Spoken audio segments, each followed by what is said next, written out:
Assalamualaikum warahmatullahi wabarakatuh. Ketemu lagi dengan responsi simulasi apotek ya. Untuk percobaan kali ini kita akan membahas mengenai administrasi apotek. Tujuan percobaannya untuk percobaan keempat ini banyak ya, yaitu kalian harus dapat mengisi kartu stok obat, kemudian mengisi buku defekta, kemudian membuat surat pesanan obat, menerima faktur, dan membuat laporan psikotropik dan narkotik.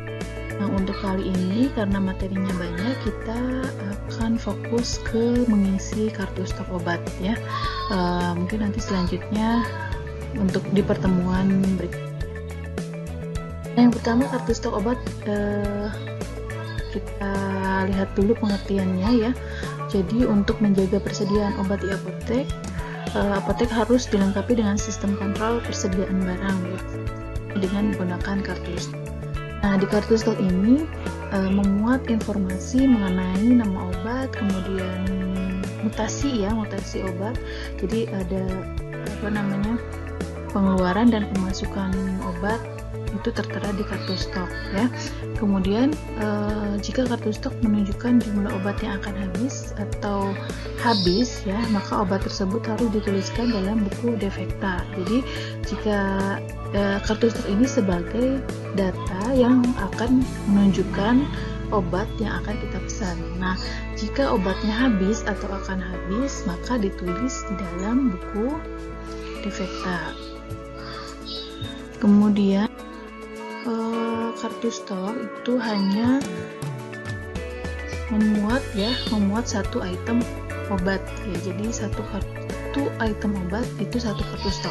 Walaupun misalnya nanti nama obatnya sama, jika kekuatan sediaannya berbeda, itu kartu stoknya berbeda. Misalnya untuk Cefixime 100 mg, ada Cefixime 200 mg. Nanti kartu stoknya berbeda ya. Jadi ada dua kartu stok begitu.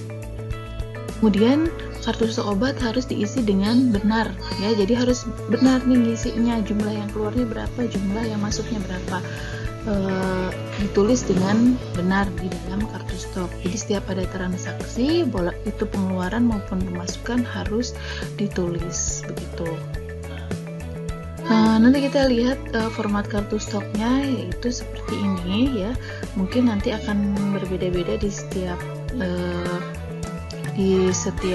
sarana ya, tapi intinya seperti ini, idealnya seperti ini ya.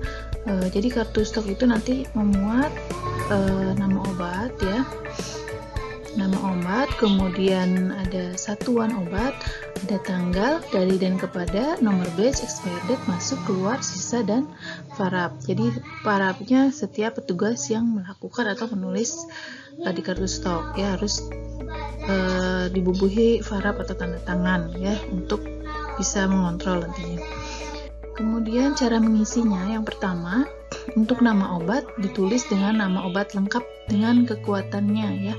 Misalnya tadi Cefixime 100 mg, berarti ditulis dengan kekuatannya Cefixime 100 mg, atau paracetamol 500 mg, jadi tulis lengkap ya. Atau misalnya nanti Ibu kasih contoh ya, untuk Albotil 5 mili kayak gitu, 5 milinya ditulis di nama obatnya.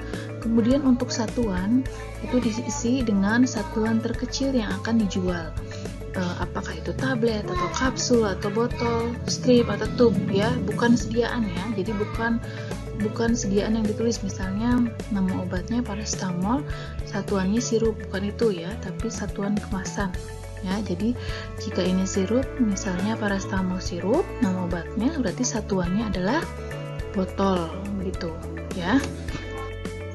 Kemudian untuk pengisian, sebelumnya tadi yang satuan itu jadi memuat satuan terkecil ya, satuan terkecilnya, misalnya yang dijual itu ecer per tablet, berarti satuan yang ditulis di sini adalah tablet atau kapsulnya. Nah, jika yang dijual adalah satuan terkecilnya adalah strip, berarti yang di sini yang tulis adalah strip. Misalnya untuk obat-obat OTC gitu ya kan, obat OTC biasanya tidak diecer, jadi harus satu strip misalnya, berarti satuan yang ditulis di sini adalah strip ya. Misalnya nama obat Paramek, nah satuan di sininya adalah strip karena yang dijual itu per strip gitu ya. Jadi nanti yang tertulis di sini angkanya adalah angka yang menunjukkan satuannya begitu. Nah, kemudian untuk menulis tanggal, yaitu tanggal terjadinya transaksi. Jadi misalnya dalam hari ini, dalam satu hari terjadi beberapa transaksi, itu semuanya ditulis ya. Kemudian dari dan kepada ditulis. Untuk dari berarti menuliskan nama VBF ya. Jadi barang yang kita pesan ya, jadi dimasukkan ke dalam kartu stok ya. PBF-nya dari mana dituliskan, misalnya PBF atau PT Kimia Farma gitu. Nah, untuk kepadanya ditulis saat terjadi transaksi keluar ya, misalnya ada transaksi keluar, ada pembelian obat bebas ya, OTC, atau ada pembelian resep ya, berarti di sini nanti ditulis resep atau OTC begitu. Selanjutnya untuk nomor batch dan expire date juga ditulis ya. Ini biasanya ditulis saat terjadi pemasukan obat ya. Obat yang masuk itu tadinya kan kita beli dari PBF ya. Jadi kita masukkan ke dalam kartu stok. Nah, jadi sebetulnya sebelumnya misalnya barang datang, dalam kartu stok, ditulis di kartu stok tadi tanggal 16 misalnya dari PT Kimia Farma, kemudian nomor batch dan expire-nya juga ditulis. Nah, nomor batch dan expire itu nanti tertera di dalam di kemasan obatnya, bisa di kemasan primernya, bisa di kemasan sekundernya gitu. Nanti Ibu kasih contoh seperti ini ya. Jadi ada yang ini dalam kemasan primernya ya, untuk kemasan primer, sedangkan ini di kemasan sekundernya. Nah, untuk batch biasanya tidak ada yang tertulis batch number atau disingkat dengan BN. Nah, ini berarti batchnya, nomor batchnya ini kita tulis tadi di kartu stok. Kalau yang ini, yang albutil sama ya BN-nya. Nah, kalau yang satu lagi yang ini adalah lot, jadi sama. Nanti kalian tuliskan yang ini 1706971 ya. Gue sudah pernah belajar ya tentang batch dan lot ya. Nanti dibuka-buka lagi bukunya. Kemudian untuk expire kita tulis di kartu stok juga. Nah, ini biasanya tulisnya ED. Nah, ini juga sama ya, ED. Nah, kadang ada yang tertulis MD dan ED. Jadi bukan yang MD ya. Kalau MD ini berarti tanggal produksinya, tanggal produksi 24 Maret 17. Yang ditulis itu ED-nya, bukan MD-nya. Begitu. Gitu ya. Kemudian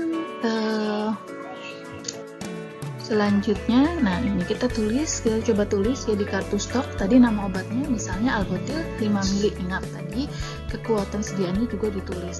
Kemudian satuannya adalah botol.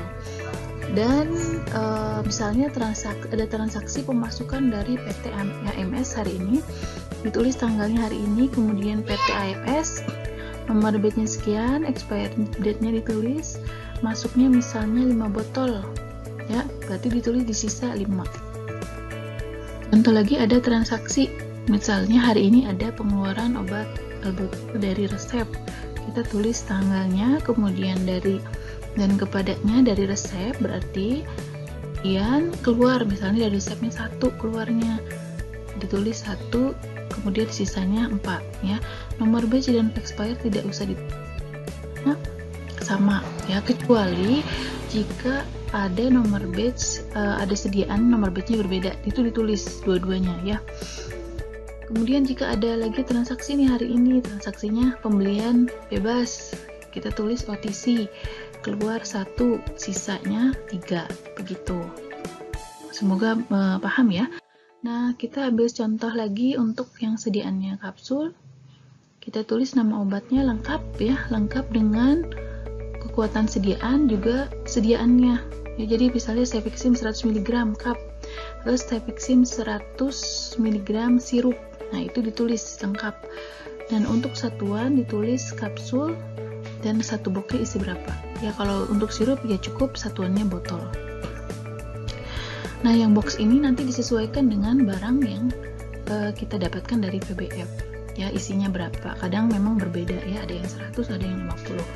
Kemudian kita buat transaksi, contohnya misalnya hari ini ada transaksi dari Kimia Farma, ada pembelian ya, nomor batch-nya ditulis, expired date-nya ditulis, kemudian masuk misalnya satu booknya isi 100 ya, kemudian sisanya 100. Kemudian ada transaksi resep, keluar 10, sisanya 90, begitu ya.